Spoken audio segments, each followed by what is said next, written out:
Hello guys, welcome back to my channel. చీకట్లు ఎక్కడికి వెళ్తున్నాను అనుకుంటున్నారా? టౌన్ కి. ఈ రోజు నుండి కూరలు చేసుకోవాలి కాబట్టి సరుకులు తీసుకోవడానికి అయితే టౌన్ కి అయితే వచ్చేసాము. ఇంకా కూరకు కావాల్సినట్టు సరుకులు తీసుకున్నాము. ఇంటి దగ్గర ఉన్నప్పుడేమో ఈ బాధ లేకుండా ఉండే, వంట చేసి పెట్టారా, తిన్నామా, పడుకున్నామా అలా జరుగుతా ఉండింది ఇంట్లో. ఇప్పుడు ఏంటంటే టమాటాల కోసం టౌన్ మొత్తం తిరగాల్సి వస్తుంది. ఇంకా సరుకులు తీసుకుని రూమ్ కి అయితే వచ్చేసాము. ఈ రోజు ఫస్ట్ డే కాబట్టి ఎగ్ కర్రీ చేస్తా. బ్యాచులర్స్ చూసి నేర్చుకోండి, మీ రూమ్ లో కూడా ట్రై చేయండి ఎగ్ కర్రీ ఎలా చేయాలనేది. సరే మరి కూర చేద్దాం రండి. ఫస్ట్ కూర కావాల్సినట్టు ఎర్రగడ్డ, టమాటాలు, పచ్చిమిరపకాయలు కట్ చేసుకోవాలి. సారీ ఫస్ట్ ఎగ్స్ బాయిల్ చేసుకోవాలి. నేను ఆర్డర్ మర్చిపోయాను.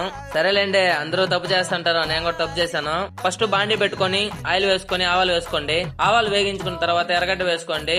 అవి వేగిన తర్వాత తెల్లగడ్డ, పచ్చిమిరపకాయలు వేసుకొని వేగించుకోండి.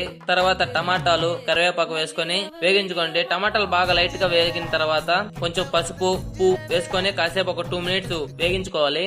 తర్వాత కారం వేసుకొని కాసేపు కలుపుకోవాలి. టమాటాలకి కారం అంతా బాగా అంటుకున్నాక కూరకు తగినంత వాటర్ అయితే పోసుకోవాలి. కూర అయితే కాసేపు ఉడికిన తర్వాత ఉడకబెట్టిన కోడిగుడ్లు అయితే వేసుకోవాలి. ఉడకబెట్టిన కోడిగుడ్లు వేసుకుని కాసేపు ఉడికించుకున్న తర్వాత గరం మసాలా, చికెన్ మసాలా వేసుకుని కాసేపు ఉడికించుకోవాలి. ఉడికిన తర్వాత కొత్తిమీర ఉంటే కొత్తిమీర వేసుకోండి. మా రూమ్ లో అయితే కొత్తిమీర లేదు, మీ రూమ్ లో ఉంటే కొత్తిమీర వేసుకోండి.